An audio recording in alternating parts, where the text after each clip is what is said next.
Hürmetli vatandaş, bugünkü leksiyelerimizde başlayımız. Leksiyede size acırız, Washington'dan sözleyimiz.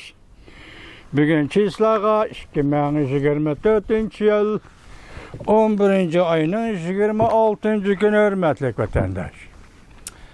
Bugünkü vaziyetimizin esas Prezident Trump ve Amerika Qo'shma Shtatlarida yangidan prezident bo'lib saylanib, kelar yili 1-oyning 20 kuni Oqsaroyga qasam berib Oqsaroyga kirgandan keyin amaliy harakatlarni boshlashdan avval, amaliy xizmatlarni boshlashdan avval hozir dastlabki qadamdimi va yoki qat'iy uni bilgili bo'lmadi, men bilmadim shaxsan.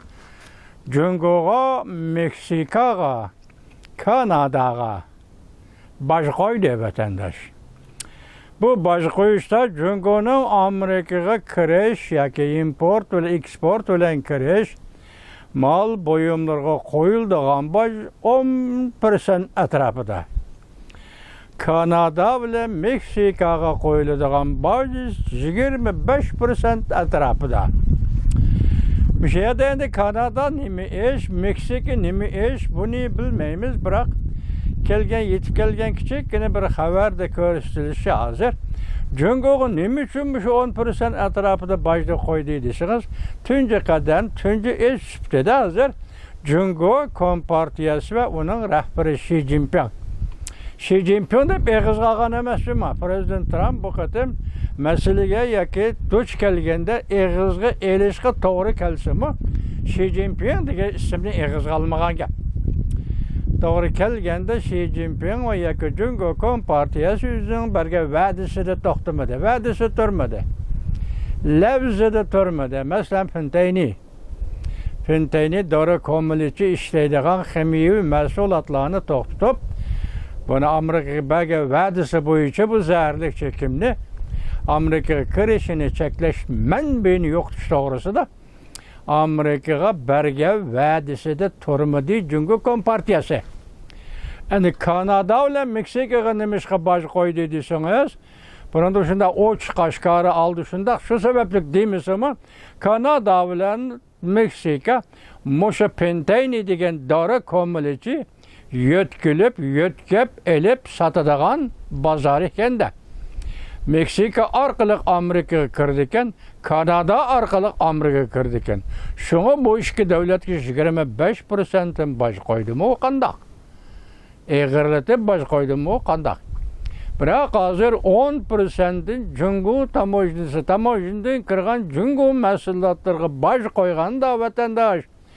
Pütkül sep yoki pütkül materyal maddi buyumlu mesulatlar. Import, export mahsulotları Jungo'dan keldigan hammasiga ayrım qaysi emas, hammasiga qo'yganda buni iqtisodiy qiymati vatandoshim 800 milyard dollar bo'ladi. Tushundingizmi? Endi hozir shu bosh qo'yishning yillik vaqt ekanligini yoki oylik vaqt ekanligini bilgili bo'lmaydi. Agar Jungo Amerika o'tirishki yillik savdo qartilgan bo'lsa 800 milyard dollar.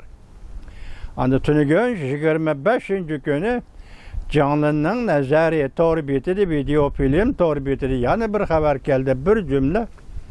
Amerika Qo'shma Shtatlarining Morgan Stanley bu bankimi yoki shirkatmi men bilmay qoldim, kechiringlar.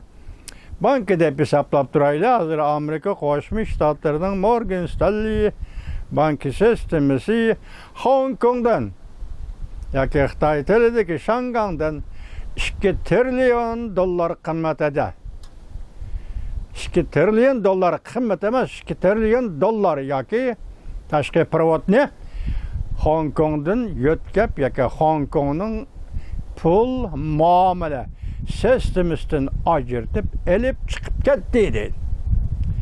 Yani Hong Kong'dan Amerika'ya qaytırıp geldi degan söz bu vatandaş. Elbette şundaq bo'ladi. Endi siz hozir biz mushu leksiyani so'zlayotganda, amanda bir tasavvur qilib boqaylik yoki amaliy ish bilan Şug'ulni paqayli masalan deganda yuqorida aytdik 800 milyard dollar. Endi bugun chiqib ketdi Hong Kongdan 2 trillion dollar. Qo'shganda 3 trillion dollarga yaqin pul bugun Jungoning pul muomala sistemasidan chiqib ketdi degan. Shunaqa bo'lamdi vatandosh. Bu xabarlarda avval biz sizlarga so'zlaydiganimiz nima desangiz, Amerika Qo'shma Shtatlari Hong Kong banklariga sistemli qo'l soladi va qo'l soldi. Mavzuli xabar 11-oyning 25-kuni Erkin Osiyo radiosining Xitoy til programmasida e'lon qilindi.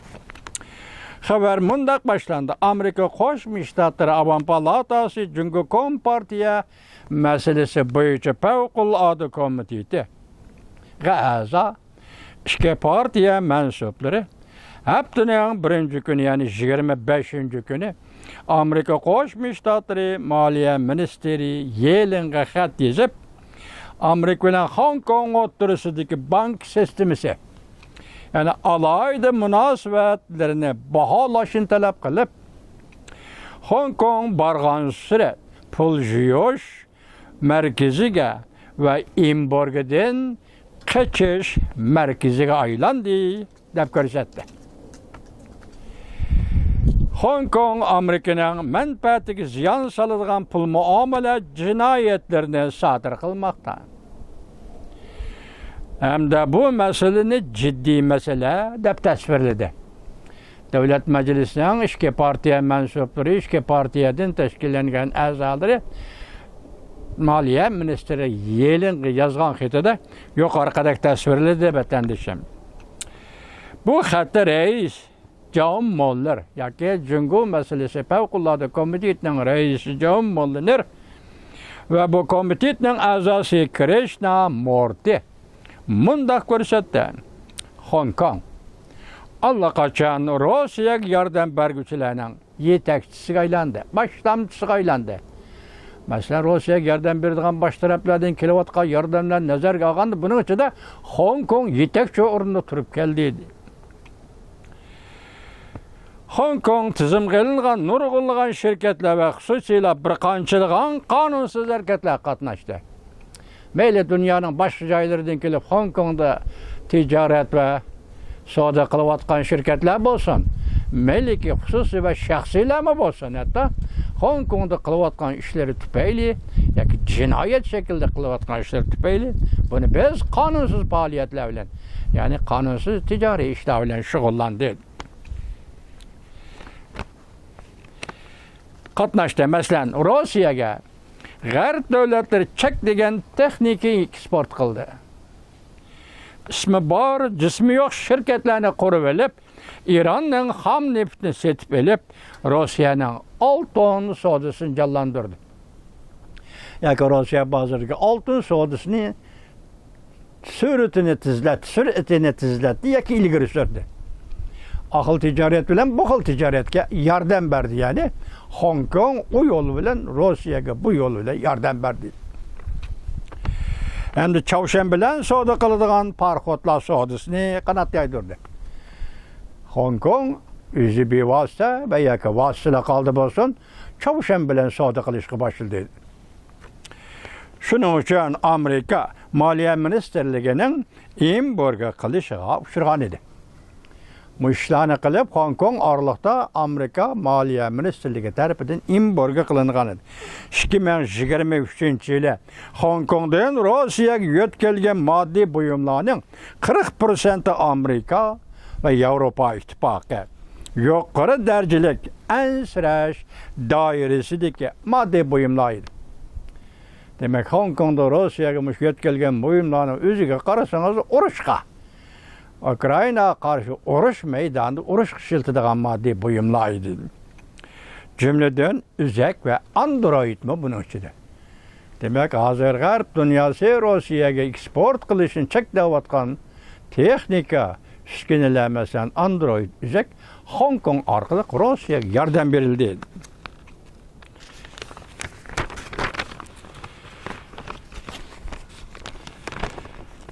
Shundoq og'ir masalalarni nazarda tutib, Amerika Maliye Ministerligi'nin bizge haber yetkizip Amerika ile Hong Kong bankla ara hareket münasebetlerini düşendirip koyuşunu hem de Amerika siyasetinin Hong Kong qaratkan siyasetinin orni özgürüşe kandakta kabul turuşunu tertipki selişini hem de Maliye Ministerligi'nin bu xatarga qandaq qabul turuş tədbirlər tüzgənligini və bu tədbirlərini qandaq icra qılğanlığını Dövlət Məclisiga, məsələn, Cungo məsələsi boyunca fəvqəladə komitetə yetkizib berişinlərini tələb qılımız. Dövlət Məclisi əzalarının Amerika Qoşmuş Ştatları Maliyə Ministeri Yellen xanım yazğan xitab vətəndaşım. Əndə hazır mən sizi dedim qol, canlı nim dedim Morgan Stanley. Bank sistemisi mi? Yoki şirket 2 trilyon dollarını Hong Kong'dan çekindirip çıktı. Hong Kong yani Şangan tügeçti. Bu hüküm Canlın Efendi'nin hükümü. Demek Şangan bir alkandak şehir diken katta şehir. Şu şehirden Amerika'nın Morgan Stanley şirketi.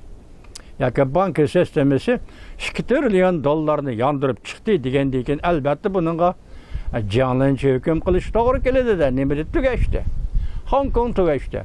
Hong Kong tügeçti, uçun etkanı halkara tertip ve halkara yol bile halkara soda ticaret bilen şoğullanıdığan yoki Cungo'ga eçilgan bir yol. Hong Kong soda ticaret meselesi de Cungo'nun karnı yedisiniz buludu vatandaşı.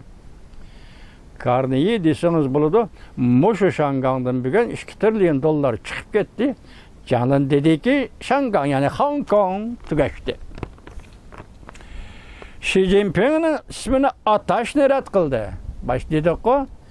Ataş'a doğru kelgen, eğiz kalgan meselede Xi Jinping'in ismini Ataş gerek bulganda hazır. Yeni saylangan Prezident Trump bu ismini Ataş'ını red kıldı. Ve Xi Jinping'ni vədisi turmaydıgan adam dep ayıplıydı. Gördünüz mü? Xi Jinping'in vədisi turmaydıgan adam. Demek Amerikalıklar bilip durduken Cungoluk'un zatı kim ikenligini vatandaş. Fentanyl meselesi boyunca normadan taşkırı baş koyuldu. Başta etti kıymeti 800 milyar dolarlık. Cungo tuvarlarına 10% baş koy. Bugünkü kızık noktalar yani Şıtav TV. Konu obzorça Şıtav'ını bilsəqə, şuna televiziyasında görürsülgən nəslərkən 11. ayının 26. günü YouTube vatandaş. Yani bir haber, Cungo'ga baş koyuş 10%.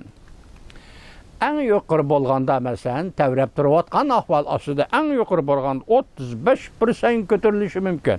Hazır koyulğanı 10%.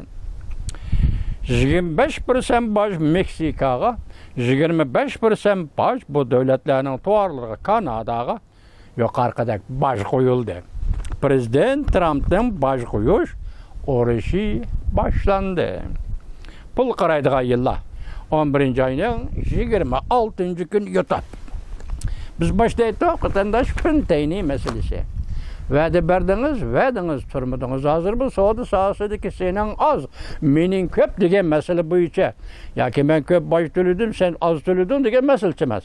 Mesele bilenemez. Aval deslepte Prezident Trump Aksaray'ı kiriştin burun bu meselede mesela Fentanyl meselesi de çünkü sevvədenge xilaplı kıldın. 10% baş. Meksika sen bunu yötköpürdüğün bir punktka aylandın. 25% baş. Kanada sen mi hem şundak? 25% var. Bugün biz buna da ne dedik? Bütünlük işalığında 10%'in baş dekin Cungo'nun bütün Amerika kırdığın sodisi din kırdığın tuvar mallığa 10%'in baş koyğanda 800 milyar dolar. Endi bir yer yani bir sırlık taraf ne desiniz var o? Hazır bir haberde görüşümçe Amerika bilen Cungo otorisideki soda bardı geldi soda haracdı. Bugünkü küllerde, bugünkü yıllarda 500 milyar dolardan artıq. Amerika Cungo otursa soda tapavet yolu 500 milyar dolardan artıq. Muşundaq ahvalda endi Cungo'ga 800 milyar dolarlık tamajda bece koyuldu diye. Bunun için yani qandaq oxşaşlıq, qandaq fərq, qandaq doluqlama, bir-biriga qandaq sizən, qandaq payda yetkizidi. Bunu siz hesablab eləmət əndişə.